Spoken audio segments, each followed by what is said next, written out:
You did a nice job last night. I thought that was an inventive thing that you guys did with that follow-up. The follow-up feature was a really cool feature. For those who might have missed it, can you kind of remind us what happened last night? After they answer a question, you have a follow-up. Oh, why can't I hear Frank?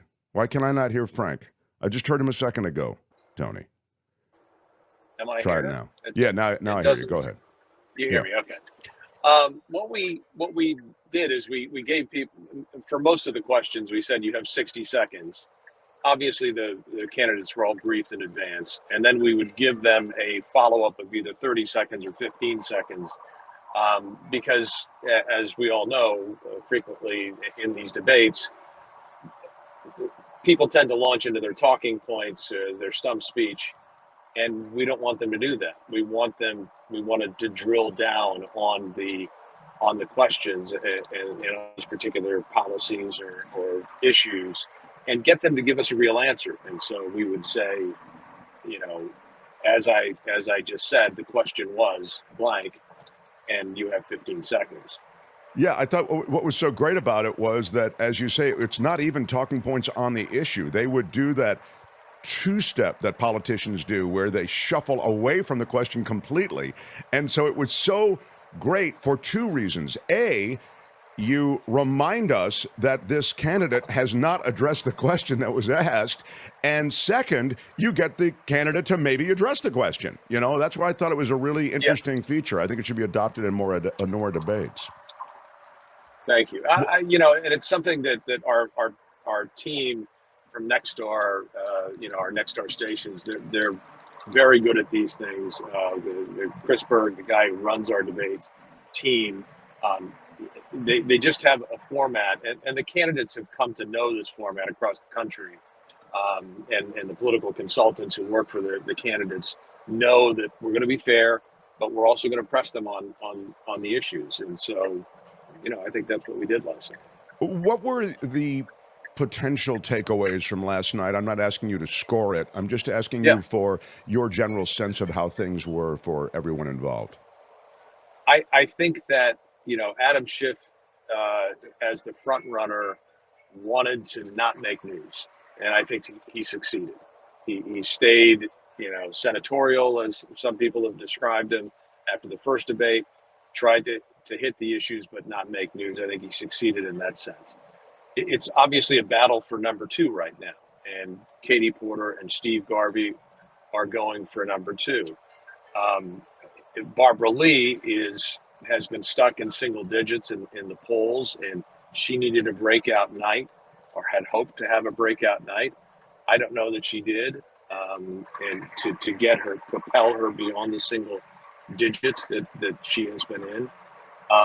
And Steve Garvey and Katie Porter, I was somewhat surprised that Katie Porter didn't go after Steve Garvey in the way that she did in the first debate. You might recall she had the zinger, once a Dodger, always a Dodger, when she asked him about whether he was going to vote for Donald Trump.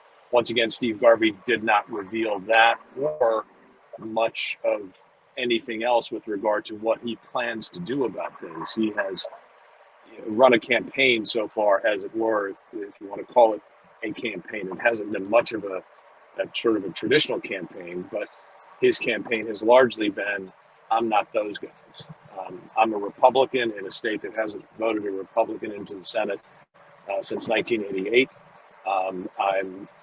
These guys are career politicians, and they've ruined the state. Again, these are his words, not mine. And that's why you should vote for me. He largely stuck to that script. Frank, it's interesting because we're talking to Frank Buckley, who was the moderator of last night's debate between those who are vying for Dianne Feinstein's seat in California. And by the way, let me just say that I'm in an Uber driven by Douglas, who's a fine driver, and that's why I'm wearing a seatbelt. You want to say hi, Douglas? Hello. This is the Mark Thompson show. Say hi. Hello, Mark Thomas and your fans. Yeah, Thompson. It's Thompson, but okay. Yeah. Thank you. I've got a big Uber driver community up there in the Bay Area. When we were on KGO, I would bump into an Uber once in a while, and they were listeners. So Very, I very think you just cool. misheard me. Of course, we were talking earlier about how much he loved Mark Thompson on All right, KGO for Frank. years All and right. years. All right. I Years. don't know. I just don't You know, get. they do this to me all the time. I don't know what the hell they do it for. Okay, let's get back to the conversation. It's funny because you're talking about Garvey kind of playing the outsider, and Yeah. I feel as though Katie Porter has sort of cast herself as the outsider from the inside, meaning she doesn't take corporate PAC money. She rails against the institutions of mainstream politics, beholden to that money. I heard a little bit of that last night. I see more of it in her campaign ads than I heard last night from her. Yeah, that's certainly her role here, and Adam Schiff had a line sort of teed up and ready to go on that. He said something to the effect of, you can't walk down the halls of Congress without tripping over five members of Congress who say they're going to shake things up and change things, but they don't get anything done. Yeah, that was a good line, actually. Yeah. Yeah, I don't know if that sort of put her on her heels, but I also think that for Katie Porter, and all the Democrats actually, after the first debate, there was some suggestion that when they gang up on Steve Garvey, it helps Steve Garvey. And so maybe that might be part of it as well, that the idea was not to gang up on Steve Garvey because that helps him to coalesce the Republicans, and that might be part of it. But to your question about Katie Porter and her outsider status, I quizzed her on that very topic. I said that you've been in Congress for more than 5 years. You paint yourself as an outsider. You have just last week introduced a 10-point housing plan to address homelessness. Why did it take so long? And, she answered it by saying this has been her life's work, actually, of taking on, mortgage finance companies and big lenders and that sort of thing, and trying to help people in housing. So she answered it well. And you, in the follow-up, as I recall, sort of held her feet to the fire. You said, yeah, but how come you've just introduced it? It was an interesting moment. And I thought she handled that as well as she could.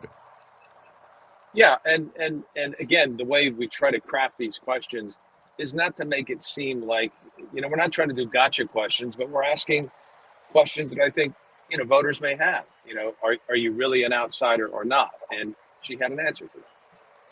The question that you asked, I'm chuckling a bit because you guys really were insistent on this, and I felt you really held everybody's feet to the fire on this, was do they believe that Biden, who's 81, and Trump, who's 77, are too old to be running for the presidency for a second term?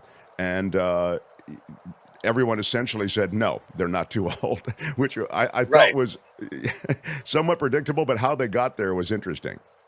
Yeah, and obviously, two of the candidates on the stage are in their mid to late 70s. Exactly. Steve Garvey and Barbara Lee. So it's a little awkward for them to now say, yeah, those two guys, they're too old, because 77 plus 6 and 75 plus 6 puts you into the same sort of age bracket. The one person who opened the door to a conversation on that was Katie Porter. Of course, she's the youngest in the group, but she did suggest, and the polling suggests, or our polling, the Nexstar Media Emerson College Inside California Politics polling shows that more than 70% of people think that there should be age limits. So there is a conversation going on in the community, and so we thought it was valid to bring that up. They're asking in our chat if we can set up a poll, those who saw the debate last night, who won it, quote, won it, or how they saw it. Tony, can you do that or not? As we finish up with Mr. Buckley, who's very generously given us his time are you heading to the airport now, Frank?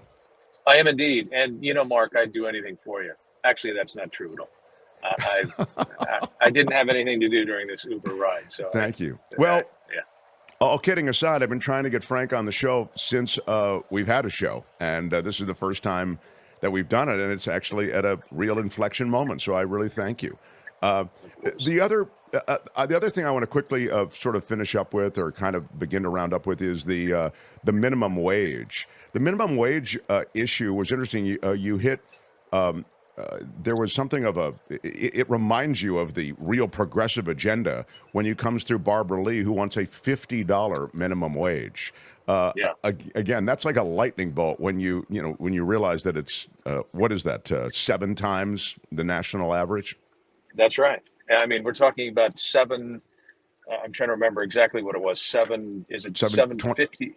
Yeah, 725 is the national average. Yeah, 725 is the federal. The federal minimum wage, and she is suggesting $50 an hour. And I think part of that is related to the fact she is from the Bay Area, where, as you know, to live in San Francisco or in the Bay Area in general, it does require a significant income to be able to afford a meaningful life.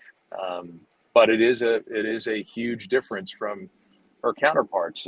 Schiff and Porter are in the $20 to $25 range, so it's a huge gap. Yeah, that's the federal minimum wage, 7.25. If I said average, I'm sorry.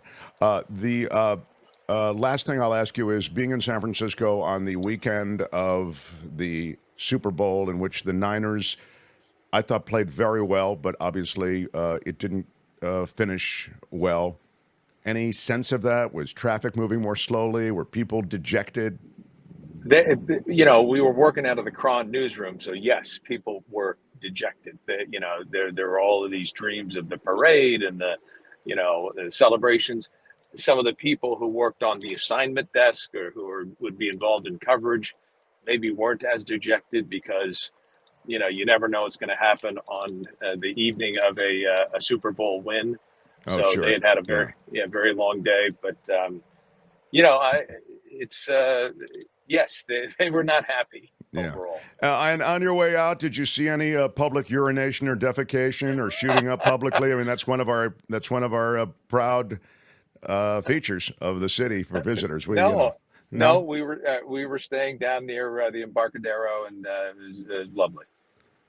San Francisco is a beautiful city. It sure is. It's got some problems right now, but I really hope they can clean them up, because it's a spectacular place. Frank, it really is. You're the best, man. Thank you for taking some time. You did a great job last night. I really thought the debate was good. As I say, there were features of that debate that I've not seen in others that I hope other debates will pick up on. And I look forward to visiting again. Thank you, my friend. Thanks, my friend. Take care. Frank Buckley, everybody. Hi, it's Mark, and I thought that was great. Hit the notification bell. You'll know whenever there's a new video being dropped, and please subscribe to our channel to help us save the universe.